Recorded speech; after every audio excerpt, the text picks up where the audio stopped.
우울증이란 뇌가 세로토닌과 도파민 같은 신경 전달 물질을 원활하게 주고받지 못하는 상태, 즉 뇌의 화학적 소통망이 고장난 정신질환입니다. 10시간을 자도 천근만근, 음식은 맛이 없고 좋아하는 것들도 무의미해집니다. 뇌는 속삭입니다. 절대 나아지지 않을 거야. 슬픔과 달리 우울증은 원인이 사라져도 그냥 무겁게 존재합니다. 의지의 문제가 아닙니다. 뇌가 아무것도 할 수 없는 상태인 겁니다. 생각은 느려지고 작은 결정도 버겁고 괜찮은 척할 에너지조차 없어 친구들과 멀어집니다. 우울증은 요란하게 오지 않습니다. 이 무감각함이 원래 나인 것처럼 살아있다는 느낌이 먼지조차 잊어버릴 때까지 아주 나지막히 잠식해갑니다. 범불안장애. 범불안장애는 일상의 사소한 일들에 대해 6개월 이상 스스로 조절하기 힘든 과도한 불안과 걱정이 지속되는 상태입니다. 이는 단순히 성격이 예민해서 생기는 문제가 아니라 뇌의 경보 시스템인 편도체가 과활성화되어 실제하지 않는 위협에 끊임없이 반응하는 생물학적 질환입니다. 가장 두드러진 특징은 일어나지 않는 일에 대해 최악의 시나리오를 구상하는 재난 시뮬레이션입니다. 이 과정에서 뇌는 만성적인 과부하 상태에 빠져 수면장애와 인지기능 저하를 유발합니다. 이러한 심리적 증상은 신체 증상으로 이어지는데 만성적 어깨결림과 통증, 스트레스로 인한 과민성 대장 증상 및 소화불량, 뚜렷한 이유 없는 맥박 증가와 흉부 압박감이 나타납니다.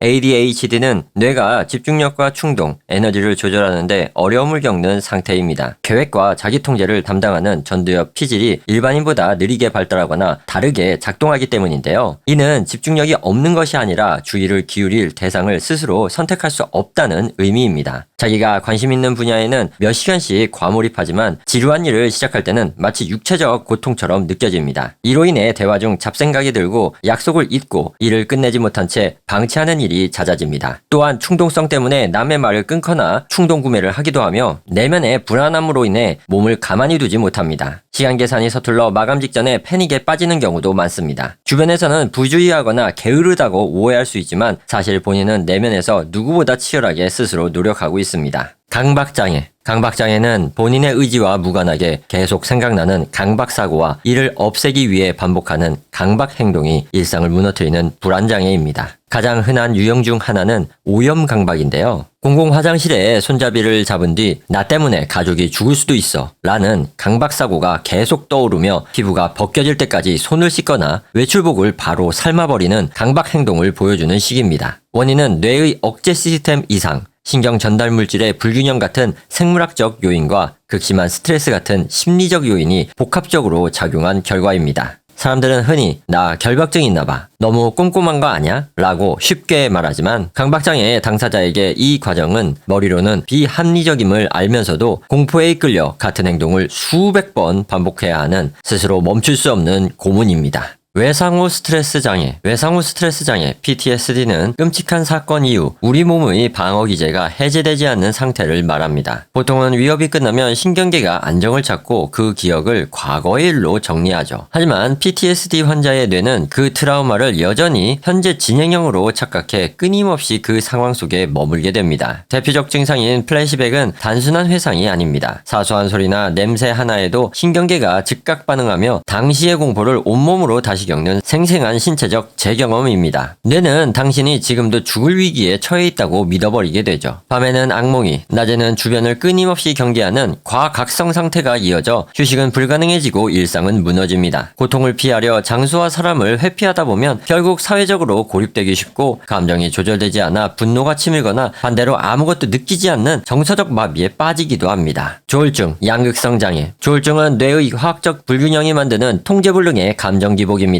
조증과 우울증이라는 양극단을 며칠에서 수개월 단위로 오가며 삶을 흔들어 놓죠. 조증이 오면 초인적인 에너지와 자신감이 샘솟습니다. 잠을 자지 않아도 활력이 넘치고 아이디어는 폭발하며 무엇이든 할 수 있다는 고조된 상태가 지속됩니다. 하지만 이는 위험한 신호입니다. 판단력이 마비되어 충동적인 지출이나 무리한 일을 벌이고 심하면 망상과 편집증에 빠지기도 합니다. 진짜 문제는 그 뒤에 오는 치명적인 추락입니다. 타오르던 에너지가 방전되면 깊은 우울의 늪에 갇힙니다. 화려했던 조증의 기억은 현재의 상대의 무기력함을 더욱 극대화해 일상의 의욕을 송두리째 앗아갑니다. 결국 예측 불가능한 감정 기복은 인간관계를 무너뜨리고 조증 때 내린 충동적인 결정은 감당하기 힘든 후회와 책임으로 돌아옵니다. 공황장애. 공황장애는 특별한 이유 없이 극심한 공포와 신체 증상이 나타나는 불안장애입니다. 뇌의 공포조절 회로와 자율신경계가 과민 반응하여 위험이 없는 상태에서도 몸에 맞서 싸우거나 도망치라는 수직 및 도피 비상 버튼을 강제로 켜는 것이 원인이죠. 이 비상 버튼이 촉발되면서 공황 발작이 시작됩니다. 온몸이 비상 상태이기에 심장 두근거림, 호흡곤란, 식은땀, 어지러움증 등이 급격히 나타납니다. 환자는 죽음이나 통제력 상실 같은 파국적 공포를 느끼며 증상과 공포가 서로를 악화시키는 악순환에 빠집니다. 증상은 대개 10분 이내에 정점에 달한 후 20분에서 30분 이내에 호전됩니다. 이후 환자들은 재발을 두려워하는 예기불안을 겪으며 대피하기 어려운 장소인 마트나 고속도로 등을 피하는 광장공포증으로 이어지기도 합니다. 이러한 만성불안은 신체를 더 과민하게 만들어 재발 확률을 높입니다. 공황장애는 일상적인 안정감을 저하시키지만 약물치료와 인지행동치료를 통해 완치할 수 있는 의학적 질환입니다. 사회불안장애. 사회불안장애는 일상의 모든 만남을 망치기 직전에 무대처럼 느끼는 질환입니다. 이 질환은 우리의 뇌가 사람을 만나는 상황을 맹수를 만난 것 같은 실제 생존 위협으로 착각해 온몸에 비상경보를 울리는 것인데요. 그래서 말을 섞기도 전에 실수하면 어쩌지 하는 최악의 상황에 갇히게 되죠. 심장이 터질 듯 뛰고 손이 떨리고 식은땀이 흐르는 신체 증상도 나타납니다. 내 행동을 너무 의식하다 보니 뇌에 과부하가 걸려 머릿속이 하얗게 비어버리기도 하는데요. 심지어 대화가 끝난 후에도 뇌는 혼자만의 이불킥 되감기를 반복하며 작은 실수를 거대한 재앙으로 부풀립니다. 결국 사람을 피하게 되고 뇌는 고립되는 게 차라리 안전하다고 속이죠. 이들은 다른 사람과 만남을 싫어하는 것이 아니라 타인의 시선과 평가를 무서워할 뿐입니다. 섭식장애. 섭식장애는 음식, 체중, 신체 이미지에 대한 왜곡된 인식과 행동이 나타나는 정신과적 질환입니다. 대표적으로 신경성 식욕부진증과 신경성 폭식증이 있는데요. 신경성 식욕부진증은 체중 증가에 대한 강한 두려움으로 음식 섭취를 극도로 제한하며 심각한 저체중 상태에서도 자신의 몸을 실제보다 크게 인식하는 특징을 보입니다. 반면 신경성 폭식증은 짧은 시간 동안 폭식한 뒤 구토, 하재 남용, 과도한 운동 등의 보상 행동을 반복하며 죄책감과 수치심을 느끼는 질환입니다. 이러한 섭식장애는 영양결핍과 전해질 불균형을 초래해 부정맥, 골다공증, 심장기능 이상 등 심각한 합병증을 유발할 수 있습니다. 또한 완벽주의 성향, 낮은 자존감, 불안 등이 위험 요인으로 알려져 있으며 이는 단순한 식습관 문제가 아닌 전문적인 정신건강의학과 치료가 필요한 질환입니다. 경계선 인격장애, BPD. 경계선 인격장애는 정서조절 능력이 저하되어 타인의 잔잔한 파도 같은 감정을 쓰나미처럼 강렬하게 겪는 질환입니다. 연락지연 등 사소한 일에도 극심한 절망이나 분노를 느끼며 감정이 쉽게 가라앉지 않죠. 가장 큰 특징은 버려짐에 대한 극심한 공포입니다. 타인에게 필사적으로 의지하다가도 관계가 깨질까 두려워 먼저 밀어내곤 합니다. 상대를 완벽하거나 최악으로 보는 극단적 흑백 논리를 가지고 있는데 이는 자신에게도 적용되어 정체성과 자존감이 늘 흔들립니다. 이로 인해 내면의 압박감을 분출하려는 갑작스런 퇴사, 과소비, 위험한 운전 같은 충동적인 행동이 나타나며 극심한 공허함과 회리 상태를 견디지 못해 자해를 하기도 합니다. 겉으로는 감정 기복이 심해 보이지만 속으로는 극심한 고통 속에 있는 상태입니다. 이 질환은 전문적인 정신치료를 받으면 감정 조절 능력을 키우고 충분히 안정적인 삶을 회복할 수 있습니다.